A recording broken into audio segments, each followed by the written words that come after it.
Hola, ¿qué tal? En esta presentación les voy a exponer a ustedes algo que representa un orgullo muy importante para un servidor. Como ustedes saben, desde que empezó esta pandemia me he dedicado a la atención de pacientes COVID.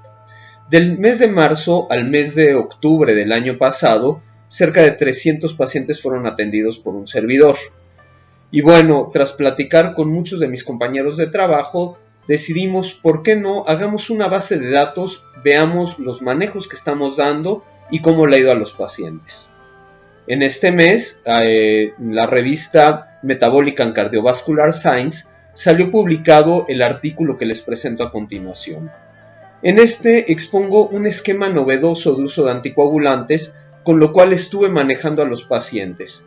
Esta es una revista indexada que se va a la literatura mundial, es decir, cualquier médico en cualquier parte del mundo que busque información médica seria va a poder acceder a ello. Espero que esta experiencia que comparto con ustedes y que de alguna manera lo estoy compartiendo con la comunidad científica mundial sea algo que pueda ayudar en el manejo de esta pandemia. Desde que decidí tomar esta temática de la pandemia y del manejo de COVID, pues desde luego muchos pacientes se han preguntado, bueno, y tú eres cardiólogo, ¿por qué esto es terreno del infectólogo o terreno del neumólogo? ¿Por qué tú estás atendiendo a este grupo de pacientes? Y la respuesta es esta: existen muchas ligas, existen muchos vínculos entre las enfermedades cardiovasculares y lo que tiene que ver con el COVID. Empecemos simplemente por el grupo de pacientes que están en riesgo. Pacientes varones, pacientes de 40, 60 o más años, aquellos que son hipertensos, aquellos que son diabéticos, aquellos que son obesos, pues prácticamente es el universo, es la población de pacientes que solemos ver los cardiólogos. Entonces, en esto tenemos ya una asociación fuerte. Ahora bien, si tomamos en consideración ya aspectos un poco más detallados, por ejemplo a nivel molecular, el sitio en donde el virus llega y se implanta en el organismo es en un receptor que se llama receptor AC2, que tiene mucha relación con los fenómenos cardiovasculares. De hecho, por años y años, como cardiólogos, conocemos estos receptores porque ahí es el sitio de acción de muchos de los medicamentos antihipertensivos que damos. Y el punto más importante por el cual decidí involucrarme con el COVID es porque el COVID, una de las complicaciones, uno de los puntos más importantes que uno debe entender es que da tanto una respuesta inflamatoria muy fuerte como una respuesta trombótica. Respuesta trombótica tiene que ver con la formación de coágulos dentro del organismo. Y los cardiólogos hemos sido los especialistas que por años nos hemos dedicado a atender pacientes que tienen una formación anómala de coágulos en el organismo. Pacientes que forman coágulos dentro del corazón, que van al pulmón, que van al cerebro, que van a las extremidades. Entonces tenemos mucho conocimiento de este tipo de procesos y cuando uno trata justamente de correlacionar lo que se ve en la práctica cardiológica cotidiana con lo que están presentando los pacientes COVID, la verdad es que uno encuentra muchas similitudes. Y bueno, seguramente se preguntarán qué es lo novedoso de este artículo, porque decir he tratado tantos pacientes y simplemente mostrar la experiencia, pues no debería tener mayor complejidad. Sin embargo, aquí yo decidí hacer algo diferente.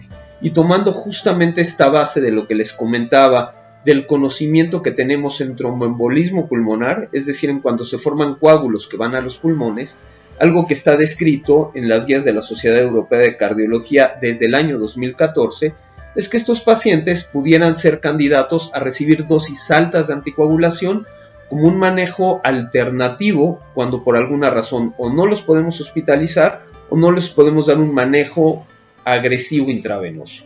Entonces, lo que yo hice con el grupo de pacientes, sobre todo con aquellos más graves, fue darles anticoagulantes a dosis muy altas. Ojo, este manejo que doy, y por eso lo pongo en letras rojas, es algo que únicamente debemos de manejar los médicos. Es algo que no debe de autoprescribirse, porque el anticoagulante con un buen manejo puede ser nuestro mejor aliado, pero si no lo estamos manejando de forma adecuada, puede ser nuestro peor enemigo. Y bueno, finalmente lo que yo hice en este estudio fue a la mayor parte de los pacientes les di dosis de anticoagulantes, justamente con esta hipótesis, pero a aquellos que estaban muy graves les daba lo que yo llamé dosis plena de anticoagulantes, que son dosis que por lo general rebasan los estándares normales. De hecho, muchos médicos que no tienen experiencia con el uso de anticoagulantes de repente ven estas dosis y se asustan. Sin embargo, la experiencia que tuve, como se las voy a comentar dentro de unos minutos, fue una buena experiencia afortunadamente. En la base de datos recolecté entonces un total de 300 consultas, 300 pacientes que recibieron dosis de anticoagulantes de mayo a septiembre del 2020. A los pacientes que tenían una afectación más severa se les dio justamente el esquema de full dose o de dosis completa de anticoagulación. Las conclusiones del estudio finalmente fueron que dar estas dosis en estos pacientes fue efectivo, fue seguro y por fortuna no tuvimos mayores efectos adversos.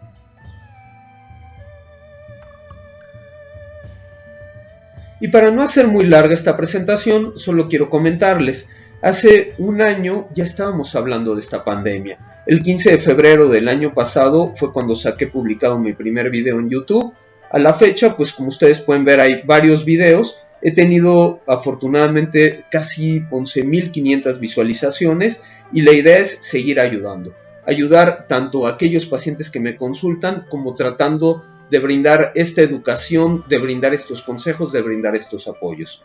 Por favor, cuídense, aunque ya ciertos esquemas de vacunación en algunos lugares han empezado, la pandemia todavía no se acaba. Ahorita estamos en un momento bajo de casos, sin embargo, vienen todavía vacaciones de Semana Santa, vienen todavía otros eventos que nos pudieran prever una tercera ola.